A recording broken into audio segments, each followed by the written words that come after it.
It was a crisp Tuesday morning when Jack Thompson realized his life had officially become a sitcom, albeit one written by a particularly vindictive writer. He stood at his kitchen window, coffee mug in hand, staring out at what used to be his pride and joy, a lush, meticulously maintained backyard. The kind of backyard that made neighbors jealous and landscapers weep with envy. But today? Today, it looked like the aftermath of a drunken Monopoly game between a construction crew and a train enthusiast. There it was. A train track. A real train track. Not some cute little model for kids or a charming garden decoration. No, this was the kind of train track that carried freight cars and made your house vibrate like you were living inside a washing machine during spin cycle. And it ran right through Jack's backyard as if it had been there since the dawn of time. Unbelievable, Jack muttered, taking a sip of his now lukewarm coffee. I go to bed with a garden and wake up with Grand Central Station. Jack wasn't the type to overreact, at least not outwardly. Inside, however, he was already composing an angry letter to whoever was responsible for this monstrosity. He imagined it starting with something polite like, "Dear Sir" or "Madam," but quickly devolving into phrases like, "egregious violation of personal property" and "may your coffee always be lukewarm." The culprit wasn't hard to identify. A quick glance at the mailbox confirmed his suspicions, another letter from the HOA. Of course, it was the HOA. The Homeowners Association, a group of people whose sole purpose in life seemed to be enforcing arbitrary rules about mailbox colors and lawn heights while simultaneously ruining everyone's day. Jack tore open the envelope and skimmed the letter. It was full of legalese, but one phrase jumped out at him: easement rights. Apparently, the HOA had invoked some ancient clause buried deep in the community bylaws that allowed them to grant access to his land for infrastructure improvements. Infrastructure improvements? Jack snorted. This wasn't an improvement, this was an invasion. He flipped through the rest of the letter and found a cheerful postscript. Please note that HOA dues will increase by 15% to cover maintenance costs associated with the new railway. Oh, you've got to be kidding me, Jack said aloud, his voice dripping with disbelief. Not only had they turned his backyard into Thomas the Tank Engine's new stomping ground, but they also wanted him to pay for it? This was next-level audacity. Jack decided he needed answers, or at least someone to yell at, so he marched down to the HOA office. The building was as pretentious as you'd expect: faux columns, manicured hedges, and a fountain out front that probably cost more than Jack's car. Inside, he was greeted by Karen, the HOA president and self-appointed queen of passive-aggressive memos. "Jack, what a surprise," Karen said with a smile so fake it could have been patented by Mattel. "What brings you here?" "Oh, I don't know," Jack replied, feigning ignorance. "Maybe it's the train track in my backyard? You know, the one I didn't approve? The one that's currently destroying my property value faster than you can say foreclosure." Karen's smile didn't falter. "Ah, yes? The railway project is such an exciting development for our community. It'll really put us on the map." "Yeah," Jack shot back. "Right next to places you should never buy a house." Karen launched into some spiel about progress and community benefits, but Jack wasn't listening. His mind was already racing with ideas, ways to fight back against this absurdity. He considered legal action but quickly realized that would take months, maybe years. No, he needed something faster, something creative, something petty. As Karen droned on about bylaws and easements, Jack noticed a framed map on the wall behind her desk. It showed the boundaries of all the properties in the neighborhood, including his own. And that's when he saw it, a tiny sliver of land marked as part of his property but currently occupied by, wait for it, the HOA office itself. Jack's lips curled into a sly grin as an idea began to form, a beautifully ridiculous idea that would make even Shakespearean revenge plots look tame by comparison. But first things first, he needed confirmation. That evening, he dug through old files until he found his property deed. Sure enough, there it was in black and white. The land under the HOA office was technically his. Well, Jack said to himself, leaning back in his chair with a satisfied smirk, if they can use easement rights to build their stupid train track without telling me, then I can use my ownership rights to do whatever I want with their precious little office. And just like that, Jack Thompson, mild-mannered homeowner turned reluctant vigilante, was ready to take on the HOA in what promised to be one of the pettiest battles of all time. Jack Thompson wasn't just angry, he was incandescent. The kind of incandescent that makes people write strongly worded letters in Comic Sans just to make a point. But Jack wasn't a man of mere words, he was a man of action. And today, his action involved a deep dive into the murky waters of HOA legalese, a realm where common sense went to die and petty tyranny thrived. Armed with his property deed and a newfound sense of purpose, Jack spent the next few days researching everything he could about easements. If the HOA was going to play dirty, he'd play dirtier, and he'd do it with a smile. He learned that an easement was essentially a legal way for someone to use your property without actually owning it.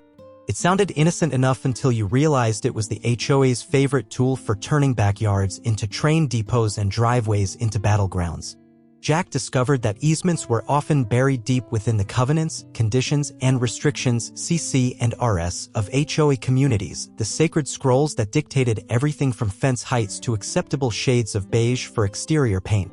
These documents were so convoluted they made IRS tax codes look like children's bedtime stories.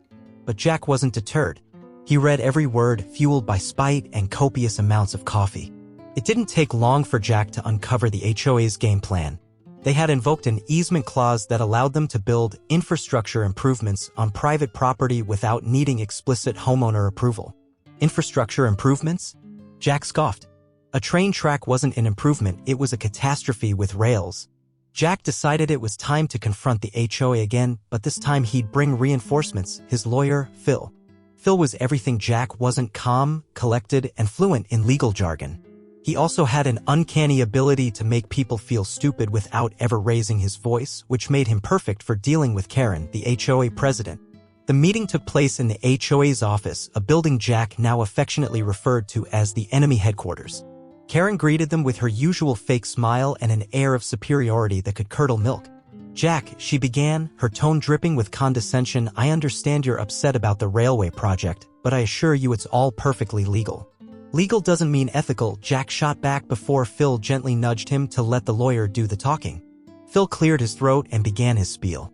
"Ms. Karen, we've reviewed the CC and RS extensively, and while the easement clause does grant certain rights to the HOA, your actions have exceeded those rights. Specifically, there's no evidence that this project benefits the community as a whole."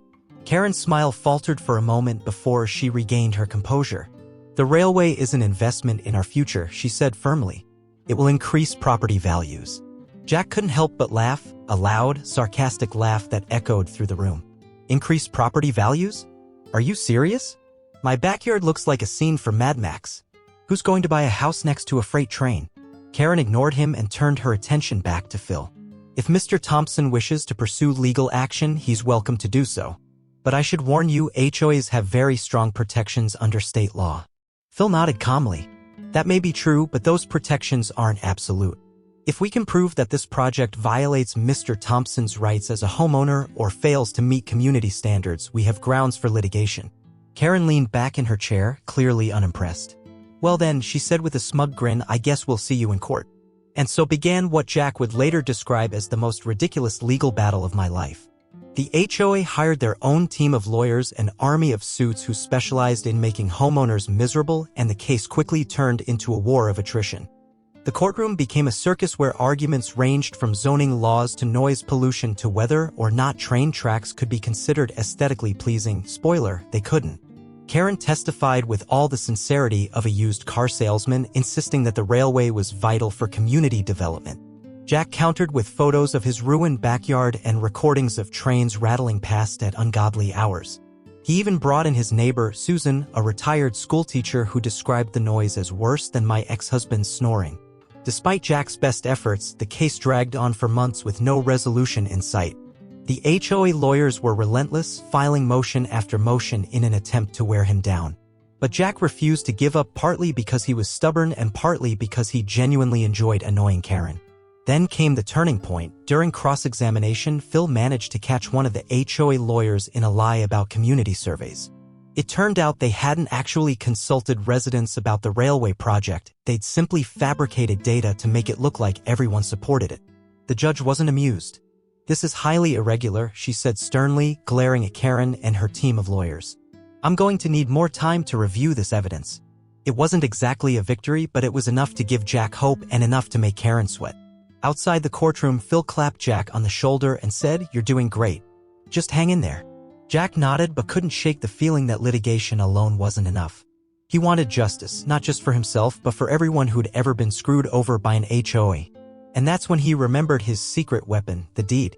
Back at home, Jack pulled out his property deed and stared at it like it was Excalibur itself. The land under the HOA office was still legally his, and he intended to use that fact in ways Karen would never see coming. Jack Thompson was not a man prone to impulsive decisions. He liked to think things through, weigh his options, and occasionally consult Google for advice. But as he stared at the property deed in his hands, a devilish grin spread across his face. This wasn't just an opportunity, it was a golden ticket to the kind of petty revenge that would make HOA horror stories go down in suburban legend. The plan was simple: donate the land under the HOA office to a charity. Not just any charity, though. Jack wanted something that would make Karen and her minions squirm. After some research and a few chuckles, he settled on the perfect organization, a local nonprofit dedicated to providing services for the homeless. It was noble, it was impactful, and it was guaranteed to send the HOA into an existential crisis. Jack wasted no time contacting the charity's director, a cheerful woman named Linda who seemed genuinely thrilled by his offer. "You're telling me you want to donate land that's currently being used by an HOA?" she asked, barely able to contain her laughter. "Exactly," Jack replied with a smirk. "Consider it my contribution to society and my personal vendetta." Linda didn't ask too many questions. She probably sensed that Jack's motives weren't entirely altruistic, but she wasn't about to turn down free property. Within days, the paperwork was finalized and the deed officially transferred ownership of the land to the charity. Jack felt a surge of satisfaction as he signed his name on the dotted line. It was done.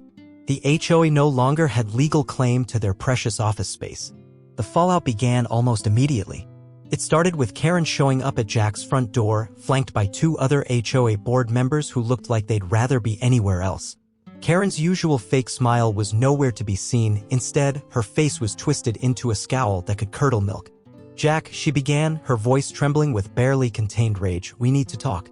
Jack leaned casually against the doorframe, sipping his coffee like he had all the time in the world. "Oh? What about?" Karen thrust a piece of paper toward him, a copy of the deed transfer. "What is this? You can't just donate our office to a charity." "Actually," Jack said, taking another sip of coffee, "I can. It's my land, remember? You were happy enough to use easement rights for your stupid train track, so I figured I'd exercise my own rights." Karen sputtered incoherently for a moment before regaining her composure. "This is outrageous. Do you have any idea what you've done?" Jack shrugged. "I've helped a good cause and given you a taste of your own medicine. Seems like a win-win." Karen stormed off in a huff, but Jack knew this was only the beginning. The HOA wasn't going down without a fight. Over the next few days, chaos descended upon the neighborhood like a bad reality TV show. Karen called emergency board meetings, sent out frantic emails, and even tried to rally residents against Jack's decision. But much to her dismay, most of them sided with Jack, or at least pretended to for the sake of entertainment. Susan from next door became an unofficial spokesperson for Team Jack. Honestly, she told anyone who would listen, "This is the funniest thing that's ever happened here. I mean, who doesn't love watching Karen lose her mind?" Meanwhile, Linda and her team wasted no time moving into their new office space. They replaced the HOA's pretentious fountain with a modest sign that read, "Thompson Community Outreach Center." The irony wasn't lost on anyone. Karen tried everything to reclaim the land: legal threats, appeals to local government officials, even an attempt at bribing Linda with promises of future donations, which Linda politely declined. But none of it worked.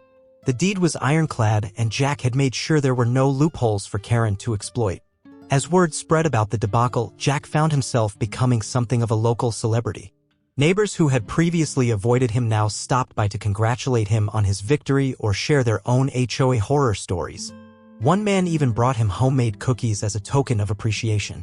"You're an inspiration," he said earnestly as Jack accepted the cookies with a bemused smile. "I'm just petty," Jack replied modestly. Despite his newfound popularity, Jack couldn't resist rubbing salt in Karen's wounds whenever possible. He started hosting impromptu barbecues in his backyard, right next to the train tracks, to celebrate his victory over the HOA. The smell of grilled burgers wafting through the air seemed to annoy Karen almost as much as losing her office did. One particularly memorable barbecue featured live music courtesy of Susan's nephew, a drummer who specialized in heavy metal covers of classic rock songs. The noise was deafening, but Jack didn't care. He was having too much fun watching Karen glare at him from across the street. Eventually, even Karen had to admit defeat, or at least pretend she did for appearance's sake. The HOA issued a formal statement claiming they were exploring alternative office arrangements while continuing their commitment to community improvement, a statement that made Jack laugh so hard he nearly choked on his coffee. Jack knew he'd won, not just against Karen but against every ridiculous rule and regulation that had ever made him question why he moved into this neighborhood in the first place. As he sat in his backyard one evening, train rumbling past in the distance, Jack couldn't help but feel proud of himself. Sure, it wasn't exactly how he'd planned things when he bought this house years ago. But sometimes life threw you curveballs and sometimes you hit them out of the park with sheer spite. And if there was one thing Jack had learned through all this madness, it was that revenge really did taste sweeter than any cookie ever could, even homemade ones from grateful neighbors. The fallout from Jack Thompson's masterstroke didn't just rattle the HOA, it sent shockwaves through the entire neighborhood. The once mighty Karen, who had ruled over the community with an iron fist and an endless supply of passive-aggressive emails, was now reduced to a frazzled mess. Her carefully curated world of bylaws and beige paint chips was crumbling faster than a cheap cookie under Jack's victorious grin. The HOA office, or rather the former HOA office, was now bustling with activity. Linda and her team wasted no time transforming the space into a hub for their outreach programs. Volunteers came and went, delivering supplies, organizing events, and generally doing all the things that Karen had never bothered to do for the community. The irony was delicious. The building that had once been a symbol of HOA tyranny was now a beacon of goodwill. Jack, of course, couldn't resist watching the chaos unfold. He set up a lawn chair in his backyard, perfectly positioned to observe Karen's increasingly frantic attempts to salvage her reputation. Every day brought new spectacles, hastily printed flyers, desperate phone calls, and even a poorly attended emergency town hall meeting held in Karen's garage after Linda politely declined to let her use the outreach center. Susan from next door joined Jack on his lawn chair vigil, bringing snacks and commentary that rivaled any sports announcer. "Look at her pacing," Susan said one afternoon, handing Jack a bag of popcorn. "She's like a caged animal." "She's probably trying to figure out how to charge us for breathing," Jack replied, tossing a kernel into his mouth. Karen's latest scheme involved trying to convince the city council to intervene. She argued that Jack's donation had destabilized the community and created an environment of lawlessness. The council members listened politely but seemed more amused than concerned. "Lawlessness?" one councilman repeated, raising an eyebrow. "It's an outreach center, not a biker gang." Karen didn't give up easily. She launched into a dramatic monologue about property values and neighborhood standards, complete with exaggerated hand gestures and the occasional tear for effect. Jack attended the meeting just for fun, sitting in the back row with Susan and trying not to laugh too loudly.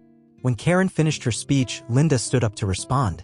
Her tone was calm but firm, a stark contrast to Karen's theatrics. "Our organization is here to help people," she said simply. "If providing services to those in need destabilizes your community, perhaps you should reconsider what kind of community you want to be." The room erupted in applause. Karen looked like she'd swallowed a lemon. Jack couldn't have scripted it better if he tried. Meanwhile, the rest of the neighborhood was thriving in ways Karen could never have imagined or approved of.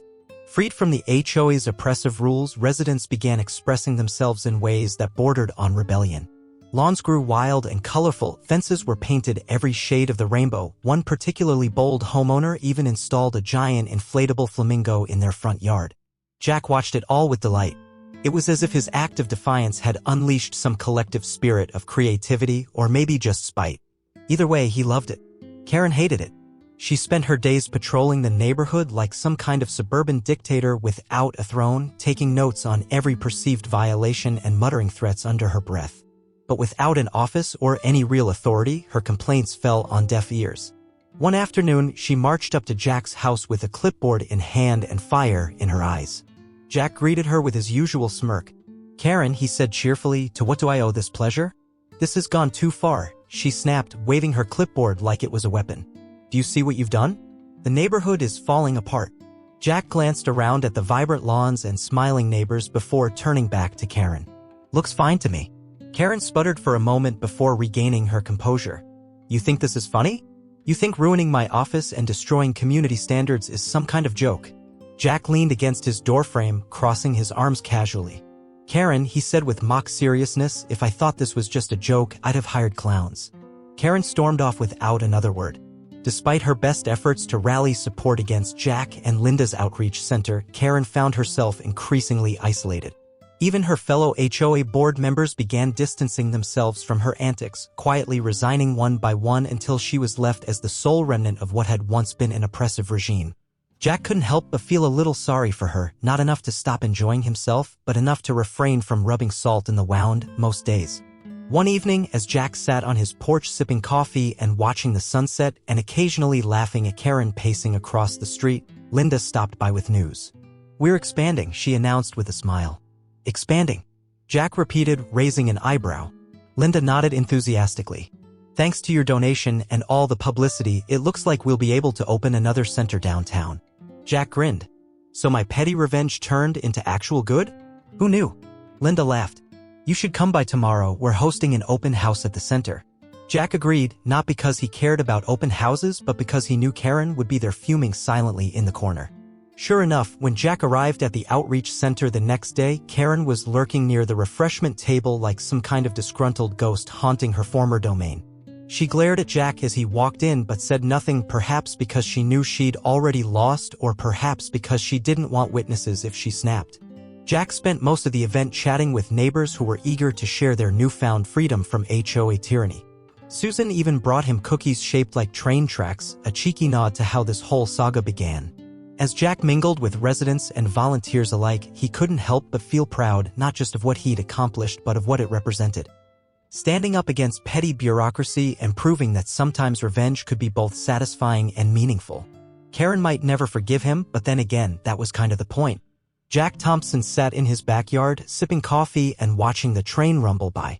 It was a strange kind of peace, the kind that came after a battle well fought, or, in Jack's case, thoroughly enjoyed. The HOA was in shambles, Karen had been dethroned, and the outreach center was thriving. If revenge were an art form, Jack had just painted his masterpiece. But as much as Jack relished his victory, he couldn't help but notice that Karen hadn't completely disappeared. Oh no, she was still there, lurking around the neighborhood like a bitter shadow of her former self. She'd taken to hosting impromptu community meetings in her driveway, complete with folding chairs and a whiteboard where she scribbled increasingly desperate plans to restore order. Jack found it hilarious and mildly concerning. One day, Susan popped over with her usual commentary. "She's planning something," she said, handing Jack a plate of cookies shaped like flamingos, a nod to the neighbor who'd installed the inflatable one. "Karen's always planning something," Jack replied, biting into a cookie. "It's like her hobby." Susan shook her head. "No, this is different. She's been talking about reclaiming the neighborhood. I think she's trying to start a new HOA." Jack nearly choked on his cookie. "A new HOA? After everything that happened? That's like trying to rebuild the Titanic with duct tape." But Susan was right. Over the next few weeks, Karen began her campaign to resurrect the HOA, or at least some version of it. She went door to door with petitions, promising residents that this time things would be different. No more train tracks, she assured them. No more outrageous fees. Just good old-fashioned community standards. Jack watched from his porch as Karen knocked on doors and handed out flyers. Most people politely declined, some slammed their doors in her face. But a few, mostly newcomers who hadn't lived through the great train track debacle, actually signed her petition. "She's gaining traction," Susan said one afternoon, peering through binoculars like a suburban spy. Jack shrugged. "Let her try. She can't force people to join." But Karen wasn't giving up easily. She started hosting events, barbecues, bake sales, even a poorly attended talent show where she performed an interpretive dance about property values. Jack still laughed about that one. Slowly but surely, she began to gather supporters. Jack could have intervened, could have rallied the neighborhood against her, but he didn't feel the need. He'd already won the war, this was just Karen flailing in defeat. Then came the day Karen made her big announcement. She'd officially formed a new HOA and was inviting everyone to join voluntarily. Jack received an invitation in the mail, a glossy brochure promising a brighter future for our community. He laughed so hard he nearly spilled his coffee. "Voluntary HOA?" he said to Susan when she stopped by later. "That's like voluntary taxes. Who's going to sign up for that?" Apparently, not many people. Despite Karen's best efforts, her new HOA struggled to gain traction. Most residents were perfectly happy without rules dictating their lawn height or mailbox color. But Karen wasn't done yet. One morning, Jack woke up to find a letter taped to his front door, a formal request from Karen asking him to reconsider joining her HOA. It was written in flowery language and sprinkled with phrases like community harmony and shared responsibility. Jack rolled his eyes and tossed it into the recycling bin. Karen must have sensed that Jack wasn't budging because later that week she showed up at his house unannounced, clipboard in hand and determination written all over her face. "Jack," she began, forcing a smile that looked painful, "I think we got off on the wrong foot." "Karen," Jack replied with equal faux politeness, "I think we got off on exactly the right foot." Karen ignored him and launched into her pitch, how the new HOA would be different, how it would bring people together, how it would restore dignity to their neighborhood. Jack listened patiently, well, as patiently as he could, but when Karen mentioned reinstating lawn inspections, he couldn't hold back anymore. "Karen," he said bluntly, "I'm not joining your HOA." "But why?" Karen asked, genuinely baffled. "Because I enjoy my freedom," Jack replied with a grin. "And because watching you struggle is way more entertaining." Karen stormed off in a huff again, and Jack went back to sipping his coffee. Over time, Karen's new HOA fizzled out like a bad fireworks display. Her supporters dwindled until it was just her and one overly enthusiastic retiree who seemed more interested in organizing potlucks than enforcing rules. Meanwhile, Jack continued living his best life, hosting barbecues by the train tracks, laughing at Karen's antics, and occasionally volunteering at the outreach center just to remind himself why he started this whole saga in the first place. The neighborhood flourished in unexpected ways. Without an oppressive HOA breathing down their necks, residents became more creative and more connected. They organized block parties and book clubs, they helped each other with yard work, they even started a community garden where everyone pitched in, except Karen, of course. As Jack sat on his porch one evening watching kids play tag near the train tracks, which had somehow become less annoying over time, he couldn't help but feel proud, not just of what he'd accomplished but of what the neighborhood had become. Sure, there were still challenges, like figuring out how to deal with noisy trains or keeping flamingos from invading, but those were problems they could solve together without an HOA telling them how.